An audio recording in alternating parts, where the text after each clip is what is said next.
Hey YouTubers, welcome to my channel. It's Nick with Mainly Watches. I thought it would be fun today to do a really weird review. We are going to actually do a face-off with a homage watch made by Seestern.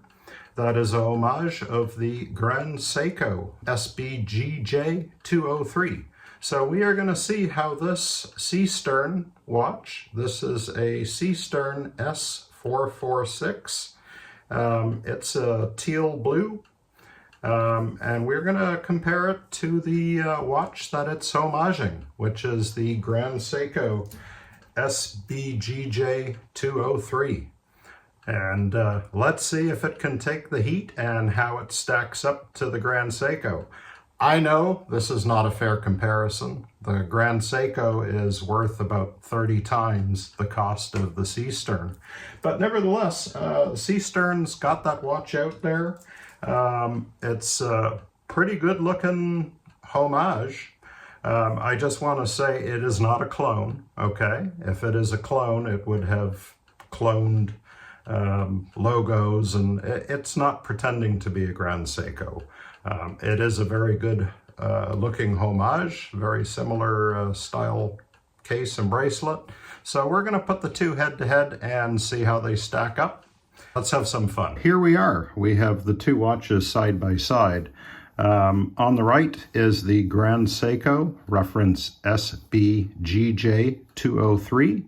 And on the left, we have the Seestern S446 in teal blue. The Seestern clearly is a homage watch to this Grand Seiko. The Seestern comes in at around $229 US. From Seestern's website, you can quite often find these on sale and discounted at or below $200. So it is quite a value, but we want to see how this compares to the Grand Seiko, which it's homaging. The Grand Seiko is north of $6,000, so huge price difference here, 30 times the price. And I guess the question is, how well can this Seestern hold its own against the watch it's homaging? I'm not doing a full in-depth review on these watches. This is just going to be a pretty quick comparison to see how well the Seestern stacks up and if it can hold its own against the Grand Seiko. So starting with the Grand Seiko, we can see the watch has a high polish. So I've got my gloves on today, so we're not leaving fingerprints on everything. The case diameter is 40 millimeters. Case thickness on this Grand Seiko is coming in at 14 millimeters, and the case length is 46.2 millimeters. The watch has a 19 millimeter lug width and a screw down crown. You can see the case is all the Grand Seiko's Zaratsu high polish. It is an absolute mirror finish. Now, this is not a new watch. This watch is a 2018, 2019 model, so it does have some mileage on it. But you can still see how the polish is looking. It does have a couple scratches here and there. Okay, and we'll flip it around. You can see you have an exhibition case back with the Grand Seiko movement clearly shown. And beautiful bracelet, high polish. Very nice milled clasp. So yeah, that's the Grand Seiko. 100 meters water resistance on this guy, and it is a high beat watch. But we'll talk about the movements in a second here. Looking at the Seestern, we have case diameter on this watch of 39.5. So that's half millimeter smaller than the Grand Seiko. Lug to lug distance here is 47 millimeters. So it's 0.8 millimeter longer than the Grand Seiko. We have a thickness of 13 millimeters. So it's a millimeter thinner. And we have the same 19 millimeter lug width. The case shape is a little different. You will notice it doesn't have the sharp curved flanks that the Grand Seiko has. So I don't know if it's, you know, just a stock case that Seestern had and they tried to work with it. It's close. I mean, from a distance, it's hard to tell, but it doesn't have the sharp angles of the flanks that the Grand Seiko has. So there are some differences. Bracelets look very, very similar though. If we flip this watch around, you can see it also has an exhibition case back. And actually they've put some information on the back saying it's sapphire crystal, yada, yada, yada. You've also got a signed crown, screw-in crown, and 100-meter water resistance. So let's talk movements now. Interestingly enough, the Seestern does have some Seiko DNA. The Seestern is powered by a Seiko NH34 movement. The NH34 is a 24 joule movement running at 3 hertz or 21,600 beats per hour. It has a power reserve of 41 hours and the rated accuracy is +40 to -20 seconds per day. So that's quite a variation. This particular example, when I've checked it on my time grapher, is running anywhere from 10 to 20 seconds a day. So not really great, but you know, it is one of the basic workhorse Seiko movements. This watch is a office or Caller GMT, okay, which is a little different than the Grand Seiko. The Grand Seiko is classified as a true GMT or a Traveller GMT. Just to give you a very quick rundown on the differences here, both variations can keep joule time, okay? The true GMT typically refers to timepieces where the 12-hour hand can be adjusted independently. So it's a jumping 12-hour hand. While the Office GMT has an independently adjustable 24-hour hand. So a little different how you set and use these watches. So yeah, getting back to the movement on this, Seiko NH34, Office GMT, good solid workhorse movement. It's nothing that you know, you'd ever want to get probably serviced or repaired. It's you know, they're fairly inexpensive movements, so if it breaks you can just replace the movement. Grand Seiko, the movement on this of course is a completely different league. This is the Grand Seiko reference 9S86. This is a high beat movement. It is a 37 joule movement. The high beat is running at 36,000 beats per hour, which is 5 hertz. I believe it has a power reserve somewhere around 55 hours. You can see the sweep on the second hand is very smooth, just like silk, and that's because of the high beat rate. Again, this watch is a true or a Traveller GMT, so you do not have the quick set date adjust, which is one of the things with it, but you know, it's easy enough to set the time on it and adjust it. Again, you can have a view of that lovely movement, all the decorations on the rotor. Absolutely work of art. It is, of course, a sapphire crystal on the back. Now that we've spoken a bit about the movements, let's get into the bracelets. And you can see right here, both bracelets are very, very similar in appearance. I think Seestern has definitely tried to take inspiration from the Grand Seiko bracelet and copy it as best they can. Clasp designs are a little different. They have done the same kind of short clasp that Grand Seiko has. You can see the two clasps. Grand Seiko clasp is a little smaller. Both are screwed in links. So you've got screw links on the Seestern and the Grand Seiko is also screwed links. The Grand Seiko bracelet, of course, has the high polish on the center links, which they've tried to replicate here on the Seestern. Pretty decent clasp, fold-over clasp, nice click. You can lock the Grand Seiko, you can hear it. So that's the bracelets on these. So let's take a quick look at some of the pros and cons, and we'll try to keep this a bit short. Again, this is not going to be a full review. I may choose to review these watches at a later date, and we can do a more in-depth review on them. As far as the Grand Seiko, you know, the pros here, obviously, it is a Grand Seiko. This movement in here is absolutely spectacular. It's a gorgeous movement. You know, that 9S86 high beat is phenomenal. The rated accuracy on this watch is +5 to -3 seconds per day, which is Grand Seiko standard.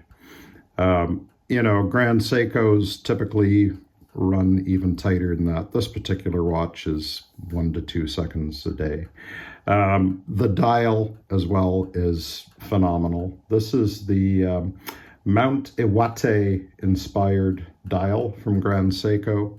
You can see all the facets, the high polish indices. It is spectacular. I don't even know if the camera can capture it. It's one of those dials that, depending how the light hits it, it's just phenomenal. There is no lume on this watch, which is kind of a shame. They could have applied some lume on the indices, but you know, to be honest, these are so high polished, and the bevel on them catches the light that even in very low light and at night, it picks up any ambient light and it is visible. One of the nice things here with Grand Seikos is that they're not a particularly high risk for a premium watch for being cloned. They're not like the Rolex or Omegas, where there are a lot of clones out there.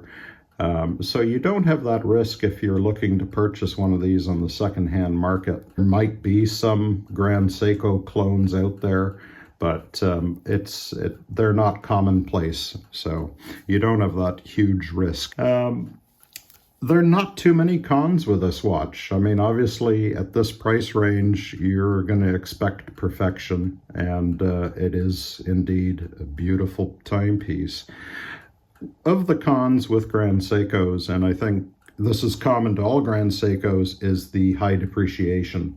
Unfortunately, the minute you walk out the door from your authorized dealer with this, it's going to depreciate heavily. And Grand Seikos in particular seem to be hard hit with depreciation. So you do have that high depreciation. The other thing to consider with Grand Seikos is service. Grand Seiko service is very, very tight. If you need service or parts, more than likely your local watchmaker cannot do it. You will have to take it into Grand Seiko Service Studio. Another con I have is just that it's a bit of a chunky monkey. I mean, this watch is 14 millimeters thick. It is on the thick side for this sized case. This case, of course, is the GS44 case, which has a lovely turn down on the lugs, but, you know, it is kind of thick. It would have been nice had it been a millimeter or two thinner. My biggest gripe with this Grand Seiko and all Grand Seikos is the clasp and lack of micro adjust. You have no micro adjust.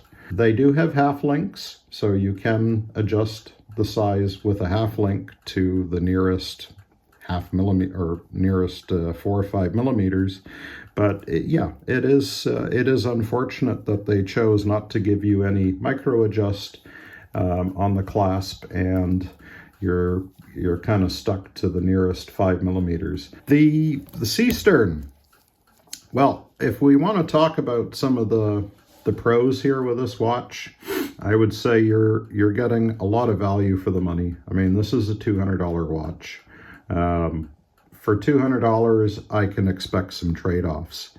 The Seiko NH34 movement that's in here is a reliable workhorse. It's cheap to replace.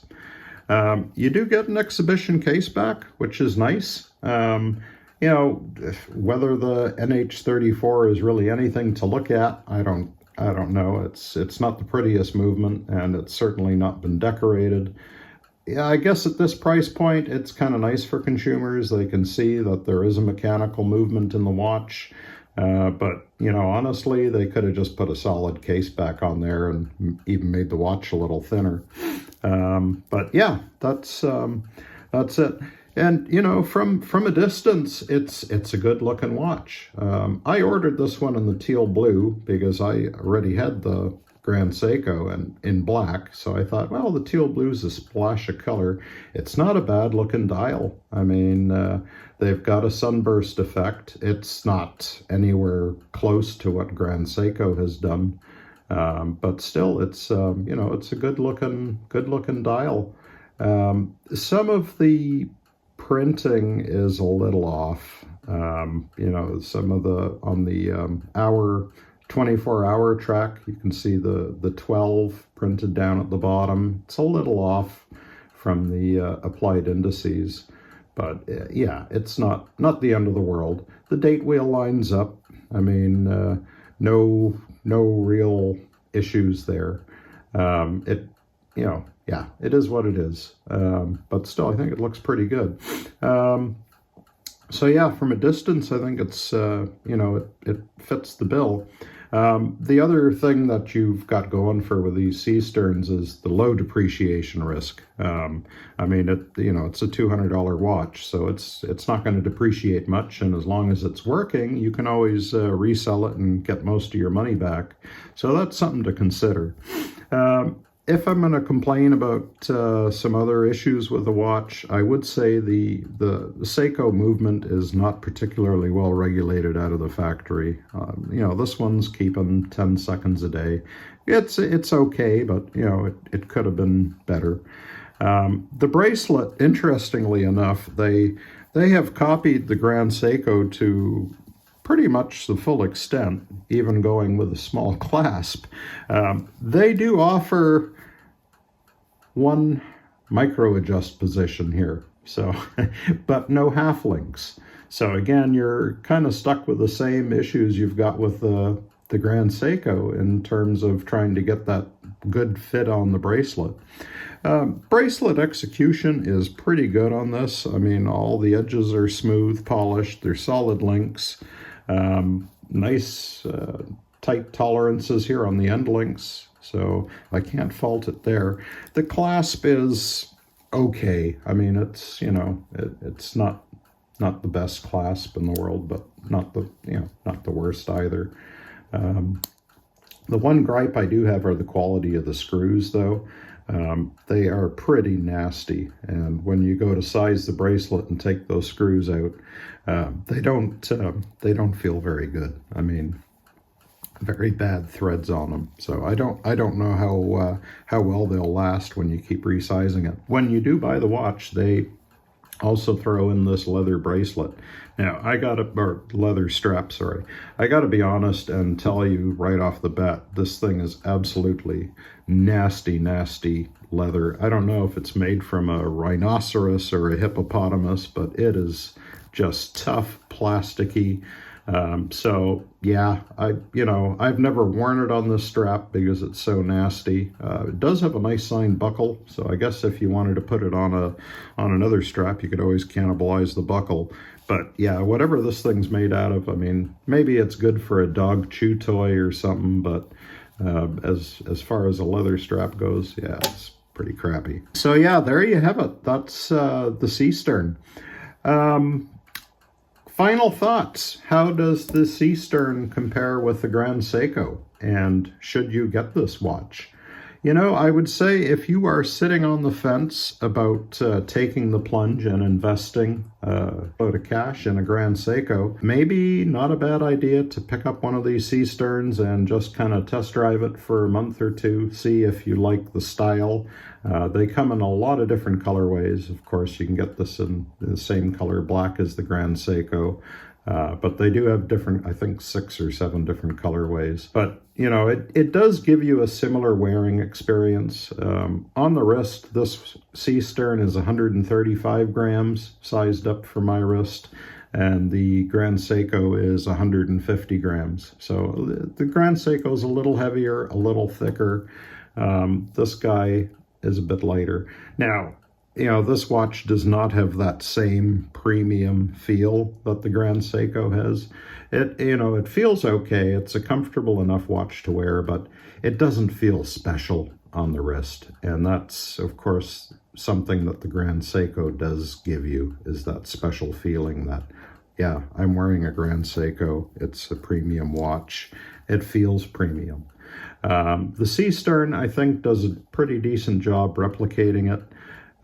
It's not perfect by any stretch of the imagination, but I think, you know, for $200, it holds its own as a watch. And if you just purely look at this as a $200 automatic watch with Grand Seiko vibes, I think it's a good value for the money. I hope you enjoyed this quick review. I tried to keep it pretty short. I'll let you guys make up your own mind whether you think the Seestern is a good fit for you, or if you want to take the plunge and go with that Grand Seiko. Until next time, guys, I'm going to sign off, and hope you enjoy this review. Please like and subscribe to my channel if you're enjoying it. This is only my 3rd video. So I promise I'll try to get some new content out there every week. So till next time, bye-bye and stay safe.